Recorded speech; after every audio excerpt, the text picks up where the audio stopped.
बिहार में जन्म लेने वाला हर बच्चा का जिम्मेवार आप हैं और संस्थाओं से आप कैसे मुकर जाइएगा?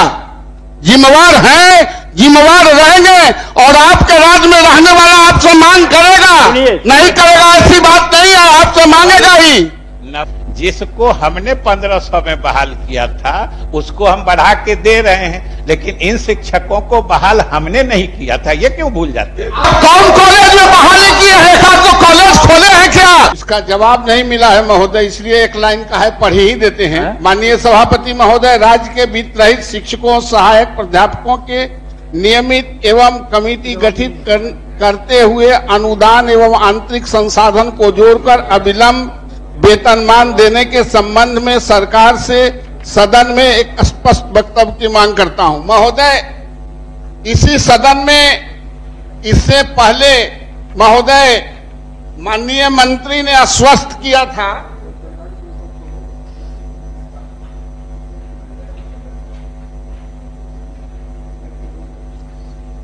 हाँ बोलिए। हाउस इन ऑर्डर है तो न महोदय? ऑर्डर में है। अब हमारे तरफ आप देखें तो हमको लगा कि नहीं अब ऑर्डर में हम हैं।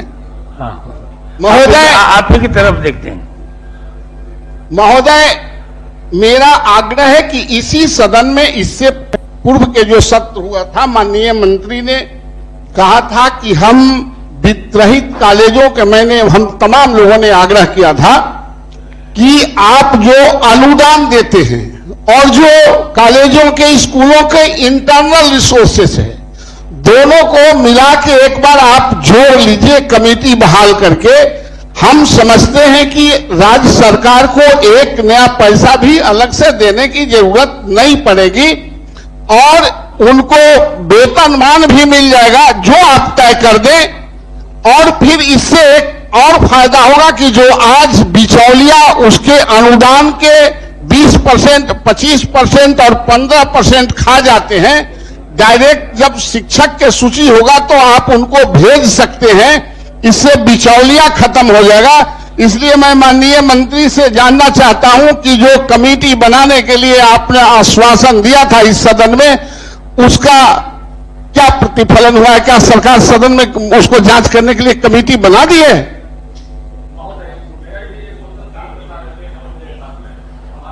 कि पिछले बार ये प्रश्न हम भी उठाए थे और माननीय मंत्री जी ने इसमें जवाब दिया था कि हम इसका एक असेसमेंट करेंगे और असेसमेंट करके अगले सदन में हम इसका बताएंगे कि हम लोग इसमें कहां तक पहुंचे हैं। तो हमारा माननीय मंत्री जी से महोदय आपके माध्यम से पूछना है कि क्या सरकार ने असेसमेंट करवाया है कि महाविद्यालय जो वित्त रहित कॉलेजेस हैं उसमें जो ग्रांट की राशि 1.5 करोड़ रुपया मिलता है उसको बढ़ाने का कोई फैसला लिया गया हो? कैसा वेतनमान बनाया जाए जिससे कि एक वेतनमान का जो फॉर्मूला है वो फॉर्मूला हमारा बन जाए और जितने भी वित्त रहित कॉलेजेस हैं हम लोग, क्योंकि बहुत सारे वित्त रहित कॉलेज पहले भी वेतनमान की ओर गए हैं, तो ये वित्त रहित कॉलेजेस की समस्या को परमानेंट समाधान करने की ओर एक हम लोग का सार्थक कदम हो।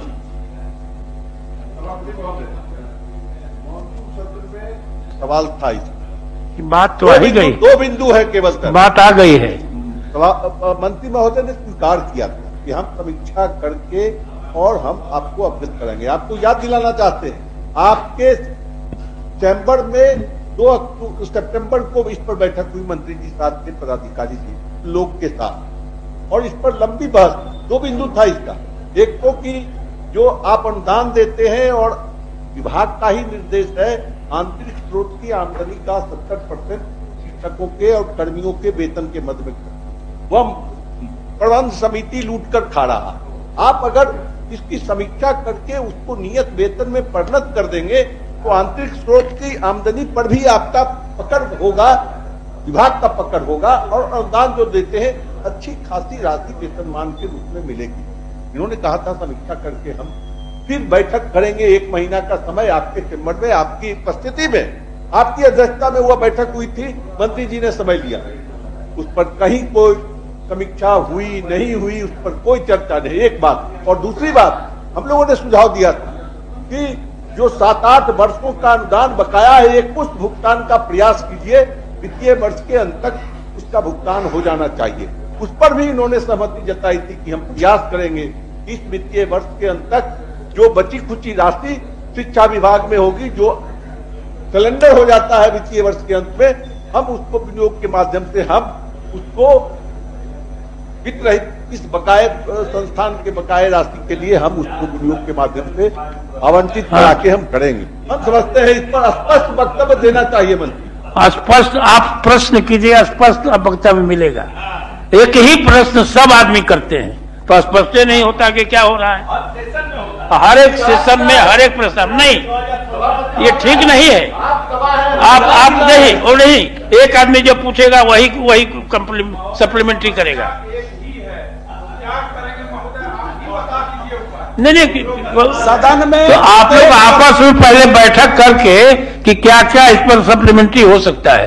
समय पूरे समाज का, पूरे सदन का समय ले रहे हैं।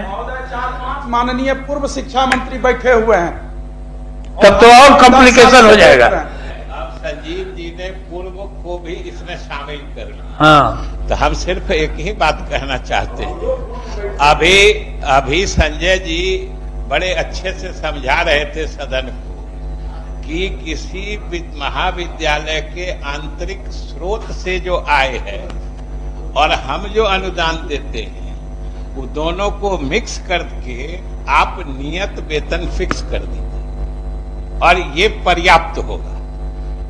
ये होशियारी से चाह क्या रहे हैं तो समझा गया। हम तो खाली सदन में स्पष्ट करना चाहते हैं कि ये महाविद्यालय के आंतरिक स्रोत से होने वाली आय की भी जिम्मेदारी आप सरकार को दे रहे हैं। मतलब सरकार उसके आंतरिक स्रोत आय के मतलब परिप्रेक्ष्य में भी सरकार कमिट कर दी। और महोदय हमने आंतरिक स्रोत तो फिक्स है ना। आंतरिक स्रोत पहले से डिफाइंड है, अब फिक्स है। हम कहते हैं हमने आंतरिक स्रोत से आय का 70% देने का नियम है। ये कह रहे हैं कि आप उसको अपने अनुदान से मर्ज करके नियत वेतन फिक्स करके सरकार कमिट कर दे। अब समझिए हम अगर कर देते हैं कल से महाविद्यालय के आंतरिक स्रोत की आय ही नगण्य हो गई, फिर वो कमिटमेंट कौन देगा?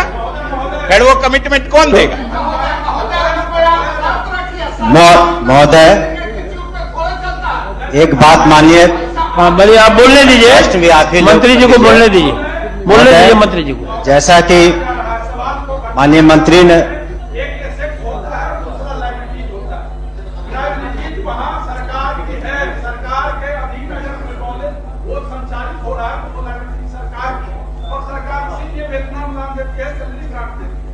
लेकिन वो प्रबंध समिति या शासी निकाय जो होता है वो शासी निकाय ही वितरण करेगी। आप तो एक नीति बना दे, आपने तो कहा था समिति बनाएंगे, फिर बात कहां से कहां चली जाती है? महोदय पहले ये बताएं, ये जो खुद सदस्य लोग बताएं कि जो नीति निर्धारण के तहत ही ये पैसे दिए जाते हैं वित्त रहित को, अगर उसमें वहां पर यूनिवर्सिटी में या कार्यालय में अगर कोई गड़बड़ी होती है उसके लिए सरकार कहां से जिम्मेदार है? अगर वहां पर गड़बड़ी है या कहीं पर गड़बड़ी हो रही है तो कभी कोई लिख करके दे, हम लोग विजिलेंस इंक्वायरी कराएंगे अगर कोई करता है तो। लेकिन ये जो मर्जर की बात कर रहे हैं, आखिर किसी नीति निर्धारण के कारण ही ये वित्त रहित को हम लोग सहायता के रूप में अनुदान दे रहे हैं। और मर्जर करेंगे तो समस्याएं अलग सी होंगी। और दूसरी चीज है कि जहां तक अगर करप्शन का बात है तो आप स्पेसिफिक अगर हो तो आप दें, हमको इंक्वायरी कराते हैं। और जहां तक अनुदान का प्रश्न है, नहीं मेरी बात सुन लें। में कहां इंक्वायरी हो रही है? आप स्पेशल जो जितने डिग्री कॉलेज चल रहे हैं सरकार ने खोला है क्या? इसी तरह के कॉलेज, अनुदानित कॉलेज, आज कंस्टिट्यूएंट कॉलेज है जिसको सीना ठोक के कहते हैं कि हमारा कॉलेज है। आप उसी तरह के आप यह कह रहे हैं कि मर्जर कर देंगे तो सरकार की जिम्मेवारी हो जाएगी। इस पृथ्वी, यहां बिहार में जन्म लेने वाला हर बच्चा का जिम्मेवार आप हैं और संस्थाओं से आप कैसे मुकर जाइएगा? जिम्मेवार हैं, जिम्मेवार रहेंगे और आपके राज्य में रहने वाला आपसे मांग करेगा, नहीं करेगा ऐसी बात नहीं है, आपसे मांगेगा ही। नवल बाबू ठीक कह रहे हैं। जो बच्चा बिहार में पैदा लेता है, बिहार का नागरिक है, उसको हर तरह की सुविधा देने की जिम्मेदारी सरकार है। सरकार बखूबी समझती है, सरकार बखूबी निभा रही है। लेकिन हर पैदा लेने वाले बच्चे को या जो इस तरह के अनुदानित महाविद्यालय के मतलब शिक्षक हैं, उनको कमिटेड वेतन नहीं देने के लिए ही तो वित्त रहित शिक्षा नीति की बनाई गई थी।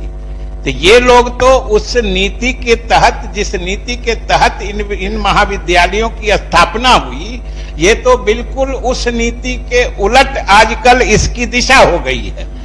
यही तो सरकार की कोई लायबिलिटी नहीं हो, इसीलिए तो सरकार ने वित्त रहित नीति बनाई थी कि हम आपको परीक्षा की मान्यता दे देंगे, परीक्षा करवा देंगे, लेकिन आप अपनी सुरक्षा, अपना वित्तीय दायित्व खुद वहन करिए। यही नीति थी। हमारी सरकार ने, नीतीश कुमार ने उदारता प्रकट करते हुए कि अनुदान की व्यवस्था लागू की कि ये शिक्षक पढ़ाते हैं और उनको मैनेजमेंट, वहां का जो प्रबंधन है, अगर कुछ भी नहीं देता है तो ये गलत बात है। हम जिस महाविद्यालय का जैसा वहां पे नतीजा होगा, रिजल्ट आएगा, अगर बच्चे हमारे इस प्रदेश के अच्छा कर रहे हैं जिस महाविद्यालय में पढ़ के, उन शिक्षकों को अलग से देने के लिए जो माननीय सदस्य भी कह रहे हैं, ये हमसे बेहतर समझते हैं कि सरकार अनुदान, अभी संजय जी और नवल बाबू सब जानते हैं कि सरकार अनुदान सिर्फ शिक्षकों के लिए ही देती है। अगर सरकार की संवेदनशीलता नहीं होती तो सब लोगों ने ये मान के इस विद्यालय की शुरुआत की थी या अपनी सेवा देने की शुरुआत की थी कि हमको एक पैसा सरकार नहीं देगी। और आज हम लोगों की सरकार, नीतीश कुमार की सरकार, संवेदनशीलता की वजह से इनको दे रही है। यही तो हम कहना चाह रहे हैं। आगे बढ़िए, इसे यहाँ पर नहीं होगा। माननीय सदस्य श्री आफाक अहमद।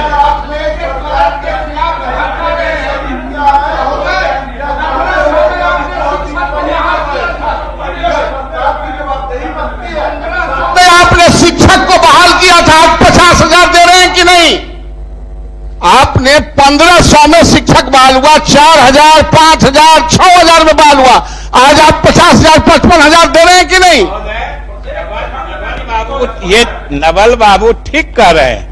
जिसको हमने 1500 में बहाल किया था उसको हम बढ़ा के दे रहे हैं, लेकिन इन शिक्षकों को बहाल हमने नहीं किया था। ये क्यों भूल जाते हैं? आप कौन कॉलेज में बहाली किए हैं? एक आध तो कॉलेज खोले हैं क्या? आप तो कॉलेज खोले भी नहीं है। हम महोदय, इसके बाद माननीय मंत्री से जवाब चाहिए, पूर्व मंत्री से जवाब नहीं चाहिए। माननीय मंत्री से जवाब चाहिए, पूर्व मंत्री से जवाब नहीं चाहिए। सरकार जवाब देती है ना जी। अब ये तो नहीं, ये गलत बात है। सरकार जवाब देती है।